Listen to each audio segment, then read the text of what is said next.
Ya, saya berharap suara saya bisa didengar. Ya, puji nama Tuhan, terima kasih atas kesempatan yang diberikan kepada saya. Saya bersyukur. Saya juga masih mahasiswa yang belum selesai-selesai. Hai mahasiswa. Mahasiswa yang belum selesai, jadi doakan supaya bisa dapat menyelesaikan. Tapi terima kasih atas kesempatannya. Mungkin karena saya masih mahasiswa. Nah, Bapak Ibu Saudara, teman-teman, kita pasti dengar kemarin satu hal yang mungkin kita lihat seperti tertangkapnya Immanuel Ebenezer karena persoalan korupsi, ya, persoalan korupsi. Dan ada beberapa influencer seperti Fatian Pujakusuma di dalam media sosialnya, dia menyampaikan kalau mungkin saja memang si Immanuel Ebenezer itu tidak sadar kalau dia sedang melakukan kejahatan karena sistem dan birokrasinya seperti itu. Dan yang dia khawatirkan adalah orang-orang bodoh seperti ini berada dalam sisi pemerintahan. Itu argumentasi dia. Saya teringat dengan kisah, yaitu ketika Hannah Arendt, seorang reporter yang meliput namanya Adolf Eichmann di Yerusalem. Adolf Eichmann ini adalah seorang tentara Nazi yang memang melarikan diri ke Argentina, kemudian tertangkap dan dibawa ke Yerusalem untuk diadili. Dia membunuh banyak orang, membunuh banyak banyak sekali ya saat itu situasi karena genting. Dan Adolf Eichmann, Adolf Eichmann ini adalah seorang yang memang terkait dengan pembunuhan orang Yahudi di kamp-kamp konsentrasi di Jerman. Ketika dia ditangkap, Hannah Arendt ini menjadi reporter di situ. Dan dia berpikir, wah barangkali dalam pemikiran Adolf Eichmann ini adalah seorang yang jahat, seorang yang mungkin fanatik terhadap Nazi. Mungkin saja dia adalah seorang yang pembunuh berdarah dingin, psikopat, wajahnya mungkin sangar. Tetapi ketika Hannah Arendt bertemu dan meliput dalam sisi pengadilan itu, ada satu kejanggalan yang ditemukan. Ternyata dia melihat bahwa Adolf Eichmann ini seorang yang tidak pernah tercatat menjadi seorang penjahat. Dia juga seorang yang mungkin dengan wajah raut muka yang seperti orang-orang biasa. Ketika dia ditanya juga dia menjawab secara normatif dan tidak ada hal-hal, dan dia termasuk orang yang patuh terhadap pemerintahan. Nah, oleh karena itu dengan persoalan ini muncullah teori yang dipikirkan oleh Hannah Arendt, yaitu teori banalitas kejahatan. Di mana karena sistem dan birokrasi, orang bisa melakukan tindak kejahatan tanpa sadar. Karena sistem dan birokrasi, akhirnya orang bisa melakukan tindak kejahatan tanpa dia sadari bahwa itu adalah kejahatan. Nah, saya khawatir Immanuel Ebenezer itu berada dalam situasi ini. Ini kekhawatiran saya. Dan teori ini dikembangkan Hannah Arendt dan dia berkata bahwa hal ini terjadi karena sistem dan birokrasi ini membentuk satu hal di mana kesadaran kritis akhirnya tidak dibangun. Si Eichmann ini akhirnya tidak berpikir. Oleh karena itu, dia menyebutkan bahwa ketidakberpikiran itu adalah kejahatan juga. Ketidakberpikiran atau kehilangan kesadaran kritis itu juga merupakan kejahatan.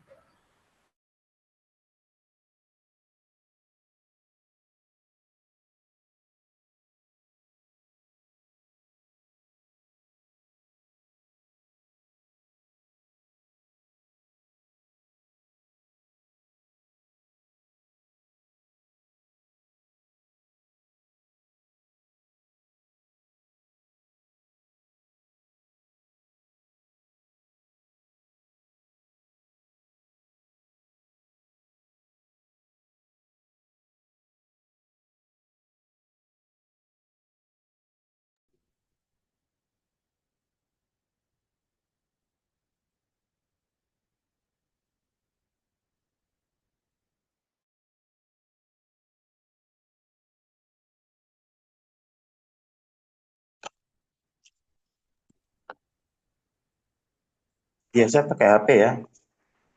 Ya Pak, Saya, silakan. oke, maaf. Oke, kelempar saya. Nggak tahu kenapa. Karena apa? Kayaknya. Halo, dengar saya? Dengar Pak. Oke, baik. Ya.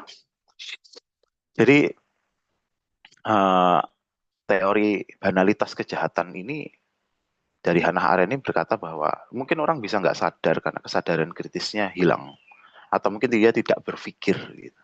Sehingga dia melakukan kejahatan tanpa sadar ya. Kita khawatirnya Immanuel Ebenezer itu berada pada situasi ini. Kemudian eh, apa keterkaitannya dengan firman Tuhan hari ini? Kalau kita lihat Paulus, Paulus ini minta surat atasannya untuk melakukan kejahatan. Dan dia ketika melakukan pembunuhan terhadap orang-orang Kristen, ya, dia menganggap bahwa itu adalah pengabdian pada Allah. Karena sistem dan birokrasi yang dibangun saat itu. Tidak ada perbedaan, nggak boleh ada perbedaan. Sehingga dia membunuh banyak orang. Membunuh banyak orang Kristen saat itu. Mungkin saja tanpa dia sadari bahwa itu salah. Bahkan pemikirannya itu adalah sebuah pengabdian. Ya, pengabdian. Ya, saya khawatir juga. Kita pribadi orang percaya ini, kita kehilangan kesadaran kritis gitu. Saya khawatirnya di situ. Kita bersyukur bahwa kita Tuhan ciptain akal budi sejak semula untuk menjadi pembeda dengan ciptaan yang lain. Dan buah pohon pengetahuan baik dan jahat ada di Taman Eden itu memang untuk membedakan bahwa kita, kapasitas nilai diri manusia itu jauh lebih tinggi dari ciptaan yang lain. Dan akal budi itu menunjukkan hal itu. Dan saya rindu artinya apa? Kita juga punya pemahaman iman itu dengan sungguh-sungguh berpikir. Akal budi kita sungguh-sungguh kita gunakan. Jangan sampai iman itu juga mereduksi akal budi kita. Kita juga melihat situasi-situasi kondisi yang mungkin saja bisa jadi, saya khawatir orang-orang Kristen juga terlibat, atau mungkin kita, para calon hamba Tuhan atau hamba-hamba Tuhan, ya kalau calon hamba Tuhan kok nggak enak ya, hamba-hamba Tuhan ini. Saya khawatir jangan sampai kita juga berada pada situasi ketika kita melakukan kejahatan, kita nggak sadar kita lakukan itu. Gitu loh. Karena sistem indoktrinasi yang dibangun gitu, dan juga birokrasi yang dibangun. Oleh karena itu kesadaran kritis itu perlu dibangun. Nah, dengan demikian uh, konfrontasi ketika Yesus bertemu dengan Paulus itu kan Yesus mengkonfrontasi langsung, ya. Mengkonfrontasi, saya sebut begitu saja karena nggak ada yang bisa menginjili Paulus selain Yesus Kristus, betul ya? Nggak ada yang bisa menginjili Paulus selain Yesus. Jadi dikonfrontasi nih karena Yesus gitu. Dan ternyata apa yang ada di dalam pikiran Paulus selama ini luluh lantak. Apa yang menjadi indoktrinasi Paulus selama ini pecah. Apa yang dia pikirkan, keimanan itu hanya sekedar ideologinya ini dihancurkan oleh Yesus. Yesus juga menunjukkan saat itu bahwa ya, iman kepada Tuhan itu bukan sekedar indoktrinasi yang menakutkan, tetapi sebuah kesadaran bahwa kasih itu harus dinyatakan. Sebuah kesadaran bahwa seorang harus benar-benar menyentuh kehidupan sesamanya. Dan dia harus sadar untuk tidak lagi berbuat jahat. Itu. Kesadaran untuk tidak lagi berbuat jahat. Jadi konfrontasi Yesus itu membentuk kesadaran baru di dalam diri Paulus. Oleh karena itu ada kesempatan 3 hari Paulus untuk merenungkan hal itu. Merefleksi dirinya. Nah, dengan demikian kesadaran kritis dan refleksi diri itu sangat diperlukan untuk menghalangi kejahatan besar. Oleh karena itulah saya berpikir bahwa hamba-hamba Tuhan itu juga perlu terus belajar. Akal budinya sungguh-sungguh diupayakan untuk ditingkatkan pengertian kesadarannya. tetapi juga belajar untuk terus merefleksi diri. Merefleksi diri. Supaya apa? Supaya akhirnya ini kita menjadi pribadi yang menghalangi kejahatan besar. Termasuk diri kita juga tidak melakukan kejahatan besar itu. Gitu. Nah, bersyukur akan hal itu, akhirnya hal ini meneguhkan panggilan Paulus. Dia pun ketika harus, ya kita bisa baca sendiri ya, karena dalam Kisah Rasul 9 ayat 15 sampai 16. Kalau mau kita baca nggak apa-apa, silahkan dibaca dulu saja. Ada kitab pun di situ. Mungkin Mas Noel bisa menolong. Ya berapa, Pak? Kisah Rasul 9 ayat 15 sampai 16 tentang panggilan Paulus dia. Kisah Rasul 9 ayat 15 sampai 16. Ini adalah tema GGBI ya, yang beberapa waktu yang lalu disampaikan. Ya, Engkau baik. alat pilihan bagiku. Silakan.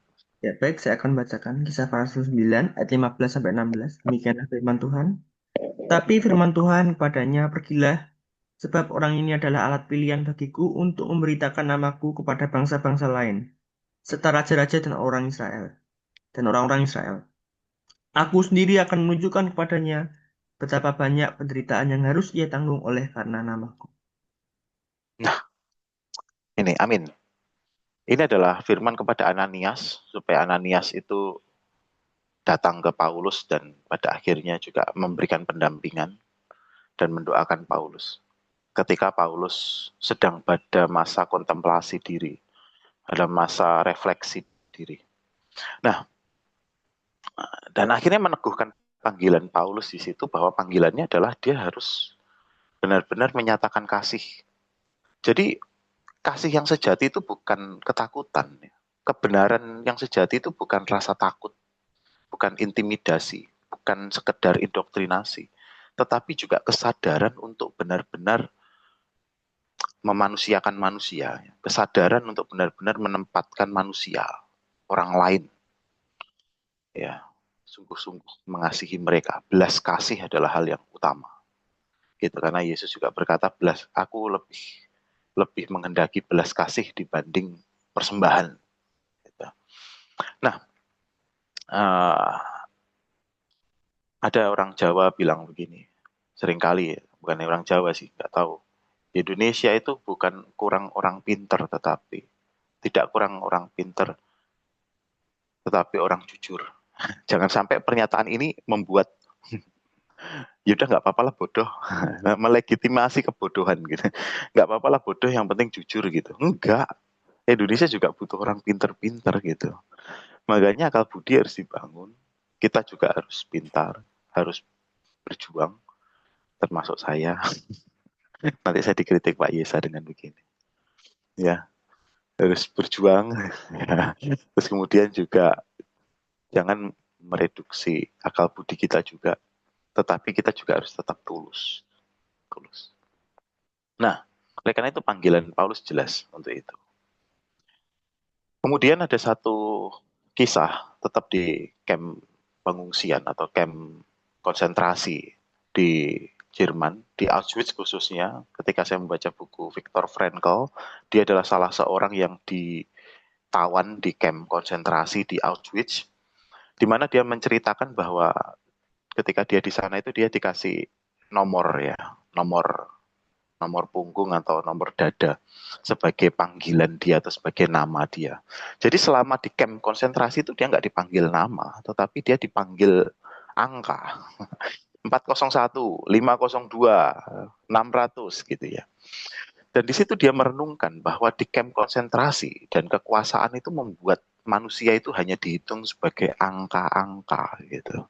Manusia hanya dihitung sebagai angka-angka, dan itu sangat membuat dia cukup depresi. Makanya manusia hanya dijadikan sebuah alat ketika sudah tidak mampu lagi bekerja, dimasukkan di ruang gas, dan akhirnya kalau nggak tahan di situ dia meninggal. Jadi manusia hanya dihitung sebagai angka-angka saja. Nah, beberapa waktu yang lalu dalam pertemuan doa Selasa di Kediri, saya juga berpikir hal ini. Jangan sampai ketika kita pelayanan itu kita ini hanya menggunakan ekspektasi angka-angka saja gitu. berapa yang kita injili, berapa yang kita sudah menangkan. Bukan berarti itu salah ya. Tapi saya khawatir itu hanya menjadi ekspektasi terlalu besar dalam pelayanan kita. Contohnya misalnya saya ini juga punya batu ginjal, baru selesai operasi tanggal Senin kemarin, tapi semua sudah selesai. Sejak November 2024 saya harus 5 kali operasi. Ternyata selain saya melihat ada teman-teman muda di pelayanan juga, saya melihat ada banyak yang punya penyakit macam-macam. Ada yang darah tinggi, hipertensi, ada yang kena diabetes gitu ya. Kenapa gitu? Karena kadang-kadang tekanan pelayanan, belum lagi target-target yang harus dipenuhi, seolah-olah menjadi ekspektasi akhirnya gitu. Nah kadang dalam pelayanan kita menghitung, wah aku nanti mau pelayanan di gereja yang jemaatnya 200, 300. Ya gereja-gereja yang notabene mungkin besar, terlihat wah gitu. Atau mungkin fasilitas yang cukup memadai begitu. Tetapi kita lupa satu hal, dalam pelayanan itu kita perlu belas kasih. Dan yang kita layani bukan angka, tapi manusia. Itu yang kadang kita lupa. Dan kita juga adalah manusia. Sehingga seringkali kita cukup berlebihan ketika berpikir seperti itu. Artinya panggilan kita belum jelas. Kalau kita sempat berpikir tentang hal-hal tersebut. Bukan berarti angka-angka itu salah. Bukan berarti kita tidak mengejar berapa orang yang akhirnya percaya Yesus. Bukan berarti itu. Tetapi great compassion atau kasih yang sejati yang diberikan kepada orang lain itu diperlukan. Ini maksud saya. Jadi sebelum kita berbicara berapa orang yang akan diinjili, berapa banyak gereja yang membuka mata untuk memberi makan orang lain yang tidak bisa makan. Atau mungkin kita sendiri. Berapa dari uang kita gunakan untuk kasih makan orang yang nggak bisa makan. Sebagai wujud pelayanan. Pelayanan, saya bilang pelayanan itu sebenarnya nggak dicari. Tapi pelayanan itu kita yang buat. Namanya melayani kan kita yang buat. Melayani kok dicari? Gitu. Kita yang memulai. Gitu. Dan memang dimanapun tempat yang Tuhan percayakan, disitulah yang seharusnya kita lakukan dengan sungguh-sungguh. Itu pikir saya. Gitu. Nah, oleh karena itu, kalau kita lihat ya, dalam Kisah Rasul 9, di perikop itu bagian terakhir, ayat berapa? 19 kalau nggak salah. Setelah Paulus makan, pulihlah kekuatannya. Betul ya? Bisa dibacakan Mas Noel, setelah Paulus makan, pulihlah kekuatannya. Ya, ayat 19. Dan setelah ia makan, pulihlah kekuatannya. Nah, iya.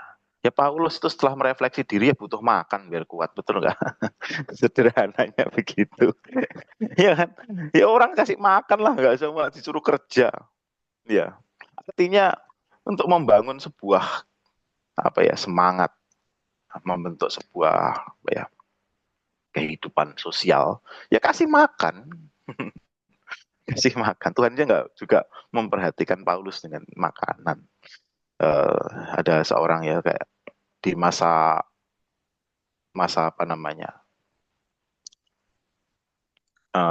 kerja Rodi Romusa, ya Jepang memperkerjakan orang-orang Indonesia waktu itu lokal untuk bekerja.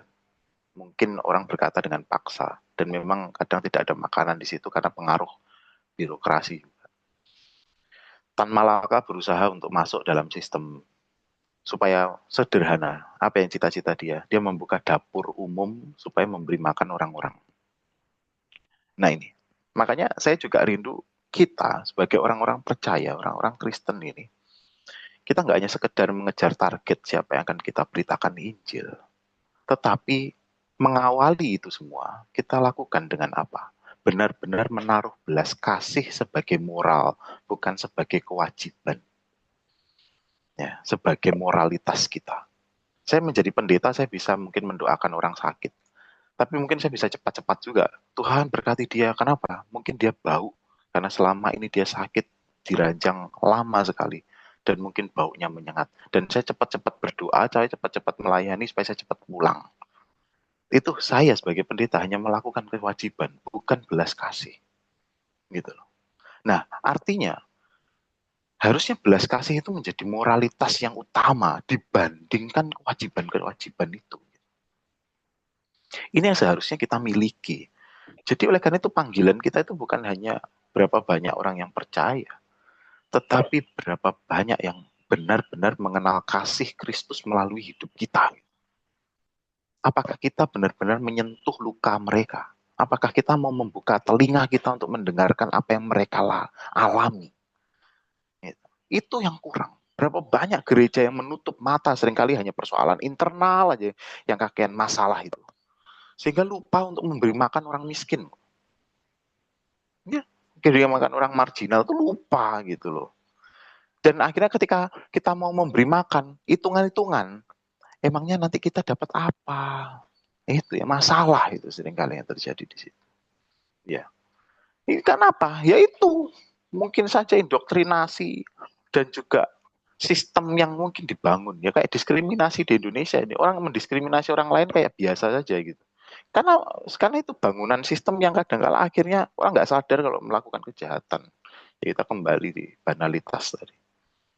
Nah, oleh karena itu Bapak Saudara, teman-teman semua, saya rindu ya kita kembalilah ya. Kita kembali memahami ini bahwa kebenaran itu bukan indoktrinasi yang menakutkan, tetapi kesadaran bahwa kasih Kristus itu harus dinyatakan bagi semua orang. Itu.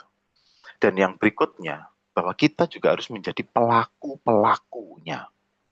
Pelaku-pelaku yang benar-benar memiliki belas kasih yang mendahului segala sesuatu. Moralitas yang mula-mula, bukan sekedar kewajiban. Dan kita mendorong sebagai orang-orang percaya, orang-orang Kristen ini membuka mata pada gereja-gereja, orang-orang percaya ini, orang-orang yang mengaku dirinya percaya ini, untuk juga memberi makan orang lain. Tanpa tendensi. Oleh karena itu saya ngomong, hanya kekristenan yang bisa melakukan kemanusiaan yang bertuhan. Kenapa begitu? Karena ketika melakukan kemanusiaan itu nggak boleh ada embel-embel yang lain, baik pahala dan yang lain itu bukan kemanusiaan lagi. Tapi kemanusiaan adalah ketika kita melakukan sesuatu bagi orang lain tanpa tendensi. Begitu. Nah, Kristen bisa melakukan itu. Kenapa bisa? Karena ketika kita melakukan sesuatu mengasihi orang lain, karena kita sudah dikasihi Tuhan lebih dulu. Sederhana, jadi kita nggak perlu tendensi apa-apa sebenarnya. Nah, tetapi dengan kasih itu, kita rindu mereka mengenal Kristus dan mereka percaya. Amin. Semoga saya mengamininya dan teman-teman juga. Nah, Bapak Ibu Saudara, teman-teman semua, demikianlah yang boleh saya sampaikan. Kiranya ini menjadi refleksi kita dan juga membangun kesadaran kita bahwa kasih Kristus harus dinyatakan bagi semua orang, itu panggilan kita. Dan pelayanan itu bukan kita yang cari, tapi pelayanan kita yang buat karena kita punya Yesus Kristus ya. Kita yang harus memulai.